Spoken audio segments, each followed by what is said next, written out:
मामी भांजे की लव स्टोरी। जन्मदिन पर केक काटा, जाम छलकाए और फिर कर दिया कत्ल। देखें पूरी रिपोर्ट। छत्तीसगढ़ के सूरजपुर जिले में मामी भांजे के अवैध प्रेम संबंध का खौफनाक अंत सामने आया है। जन्मदिन के दिन आरोपी भांजे ने प्रेमिका मामी को घुमाने के बहाने बुलाकर गला घोंटकर और चाकू से हत्या कर दी। पुलिस ने आरोपी को गिरफ्तार कर जेल भेज दिया है। कहते हैं शादी 7 जन्मों का बंधन है, लेकिन जब इस पवित्र रिश्ते में तीसरे की एंट्री होती है तो अंजाम अक्सर रूह कपा देने वाला होता है। छत्तीसगढ़ के सूरजपुर जिले के मोरभंज गांव में ऐसा ही सनसनीखेज मामला सामने आया है, जहां प्यार, बेवफाई और सनक ने एक हंसते खेलते परिवार को पूरी तरह उजाड़ दिया। करीब 9 साल पहले पिंकी सोलंकी ने बड़े अरमानों के साथ भैंसा मुंडा निवासी शिवदास से शादी की थी। काम की तलाश में दंपति अंबिकापुर आए। इस दौरान एक बेटी का जन्म हुआ और जिंदगी सामान्य रूप से चल रही थी।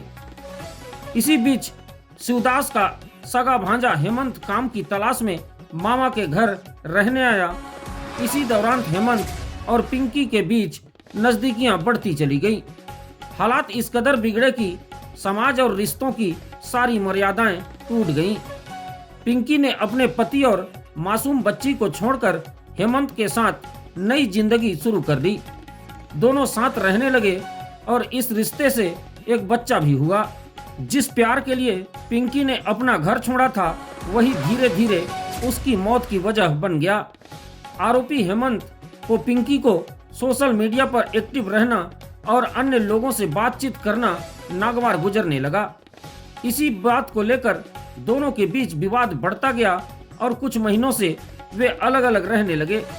हालांकि फोन पर कभी कभी बातचीत होती रहती थी, लेकिन पिंकी को अंदाजा नहीं था कि हेमंत उसके कत्ल की साजिश रच रहा है।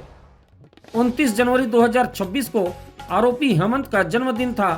हेमंत ने पिंकी को घुमाने के बहाने मोरभंज बुलाया। दोनों ने साथ में केक काटा और शराब भी पी। इसके बाद हेमंत पिंकी को भीड़ भाड़ से दूर एक सुनसान जगह पर ले गया।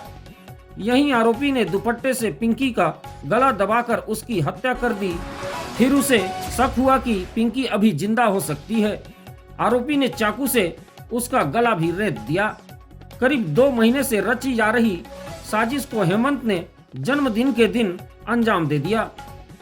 जी, मेरा नाम रिंकी चौधरी है। मैं प्रतापपुर भैंसामुड़ा की रहने वाली हूँ। मैं गांधीनगर किराए के रूम पे रहती हूँ।